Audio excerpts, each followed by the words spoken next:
The sterile, unforgiving light of the operating room seemed to mock me as I packed my personal instruments. My career at St. Jude's General, the most prestigious hospital in the country, was over.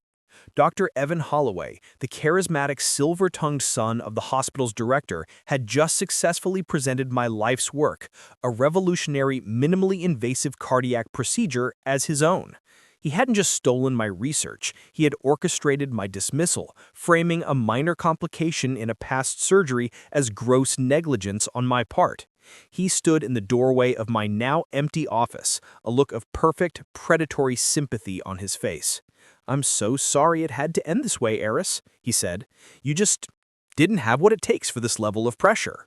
He thought he had won, that he had excised me from the medical world like a tumor. He had no idea that the surgical technique he had stolen, the Holloway method as he now called it, had a secret, a signature, a tiny, brilliant flaw that only its true creator knew how to manage. He had stolen a masterpiece, but he had no idea how to frame it.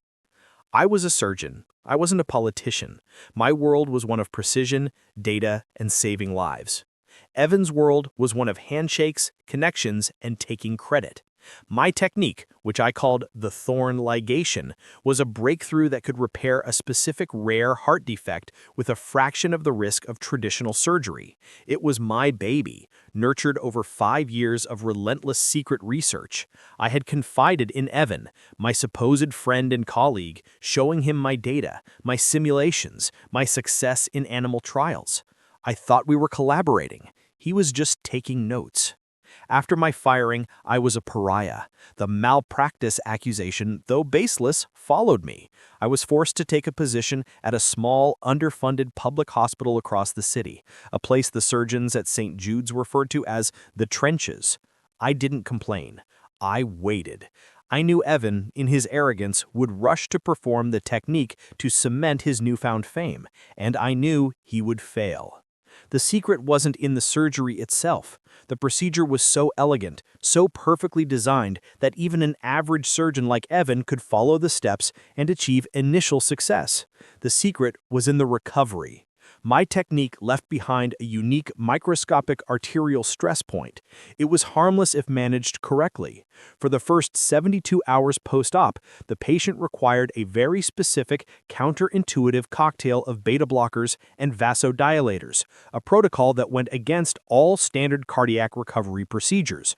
Without it, the stress point would lead to a cascade of microarrhythmias, a condition that wouldn't kill the patient, but would trap them in a state of perpetual cardiac instability, making a full recovery impossible.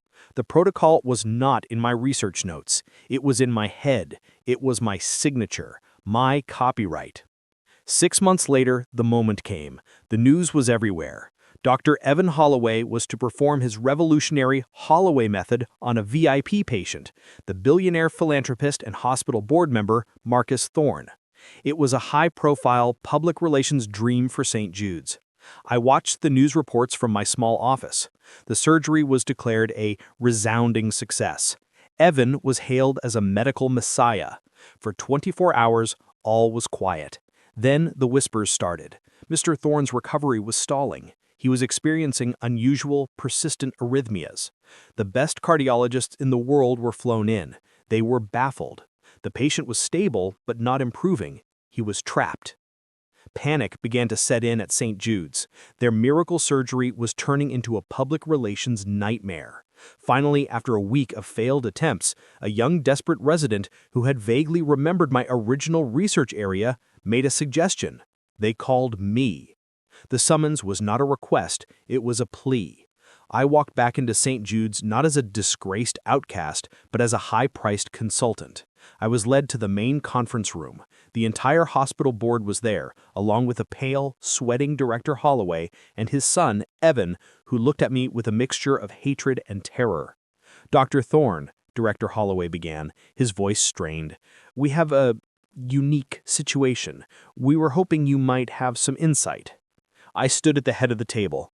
"I've reviewed Mr. Thorne's charts. The condition is not unique. It is a predictable, though unpublished, side effect of the thorn ligation procedure." I paused, letting the name hang in the air. My procedure, I added, looking directly at Evan. That's a lie, Evan blurted out. It's the Holloway method. You're trying to steal my credit. Am I? I replied, turning to the large digital display. I pulled up an image of my original cellular-level simulations.